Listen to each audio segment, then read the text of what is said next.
heat Q is applied to a rigid diatomic gas at constant pressure. Find the ratio between Q, internal energy change, and the work. This thermodynamic process happens at constant pressure, so it is the isobaric process. That's why we can use this formula W equal to P delta V to find the work done by the gas. W is the work done, the P is the pressure, which is a constant value, and delta V is the change of the volumes of the gas. The internal energy change of the gas can be determined by this formula, where the N is the number of mole, Cv is the molar specific heat at the volume at the constant volumes, and the delta T is a change of the temperature.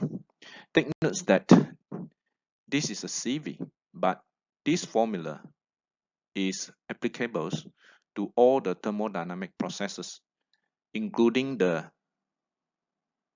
isobaric process.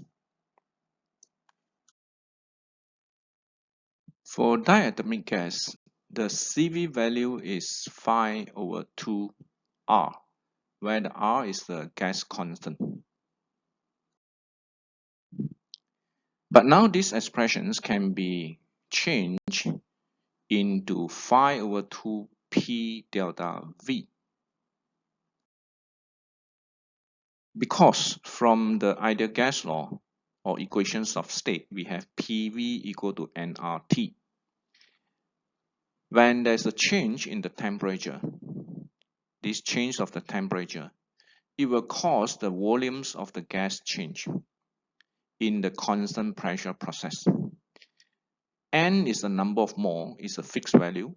R is a gas constant. It is a constant value. That's why now we can substitute the nR delta T by this P delta V.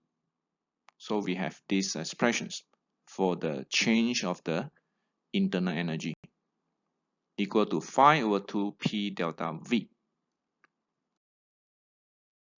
From the first law of thermodynamics, we know that the summations for the work and the internal energy change will give us the Q, heat.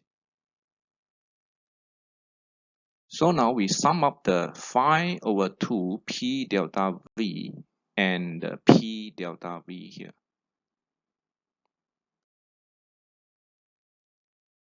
Now we have the Q equal to 7/2P delta V.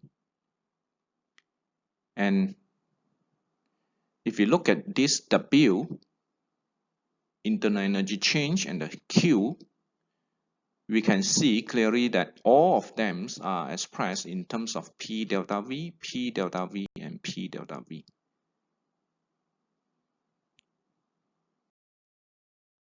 That means the ratio between the Q, the heat, internal energy change, and the work is equal to 7/2 to 5/2 to 1.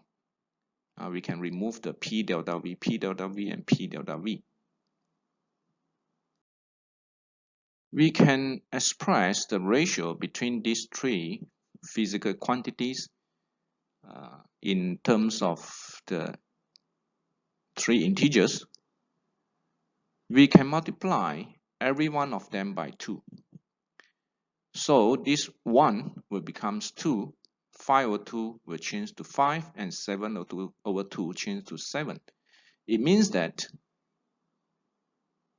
when the work done by the gas, we take 2 parts, then the internal energy change will take 5 parts, and the heat applied to the gas will take 7 parts.